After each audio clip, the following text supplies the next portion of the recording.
In about an hour, the House Oversight Committee holds its first ever hearing in the impeachment inquiry against President Biden. Lawmakers hearing from legal and financial experts about possible crimes that may have been committed by members of the president's family and what Mr. Biden knew. However, no one set to testify today is believed to have any direct knowledge pertaining to the accusations. For more, we're joined by famed criminal defense attorney Mark Geragos. Mark, it's always good to have a conversation with you. I'm sure that most people familiarize you with the O.J. Simpson case, but just remind our viewers at home how much you actually have experience with dealing with high-profile politicians, namely, I would say, with the McDougal-Clinton case back in the 90s, right? Right. I was just going to say, having been through this once before, back with the independent counsel and the Whitewater investigation, we actually went to jury trial with Susan in that case down in Arkansas, and she was acquitted. But it sure reminds me of that era. In fact, a lot of the impeachment of Trump reminded me a great deal of the impeachment of Bill Clinton and everything that happened back then. So I used to argue then that the whole problem with the independent counsel statute is it always depends on whose ox is getting gored, and it depends on who's got control of the House. And as we've seen, when the Democrats have control of the House, they launch an impeachment. Republicans now have control of the House. They're launching an impeachment.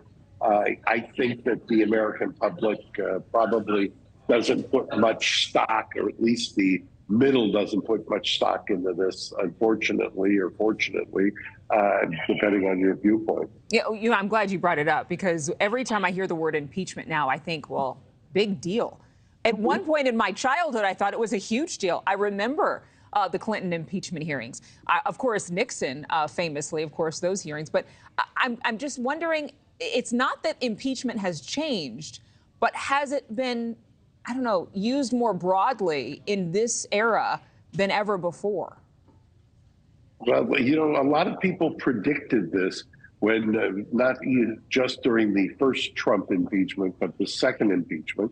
A lot of people, you're way too young to remember the Clinton impeachment drama, but during the Clinton impeachment, the same arguments were made that you're going to have a situation where ultimately, whoever is in power is going to use impeachment. It's going to devolve into a political tool. And constitutionally, that was not what it was originally designed for. Yeah, I mean, growing up, I thought impeachment meant you were kicked out of the White House. You lost your job. That didn't happen with Clinton. That didn't happen with Mr. Trump. And it's not going to happen with Biden, likely, especially because we don't really have anything to stick on him at this time. The New York Times reports House Republicans want to charge the president with bribery and abuse of power. But, I mean, you've been in these rooms.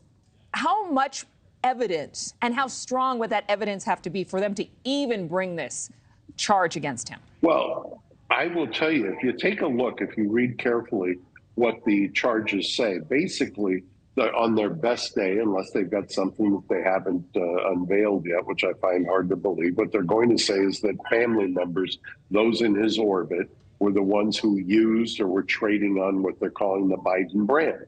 And that is not the first time we've seen that.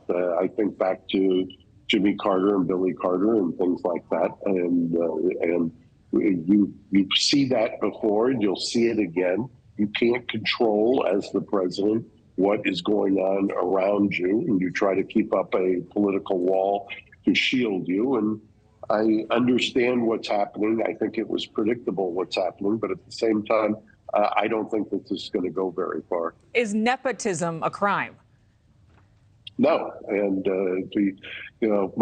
my day job has devolved into kind of representing Hollywood types, and if that were a crime, you'd shut down Hollywood immediately. Mark Geragos, thank you for keeping it real and having a conversation this early in the morning. I know you're in California. Thank you. Have a great day. Thank you for watching. Go to newsnationnow.com to find NewsNation on your television provider. And don't forget to click the red subscribe button below to get more of NewsNation's fact-driven, unbiased coverage.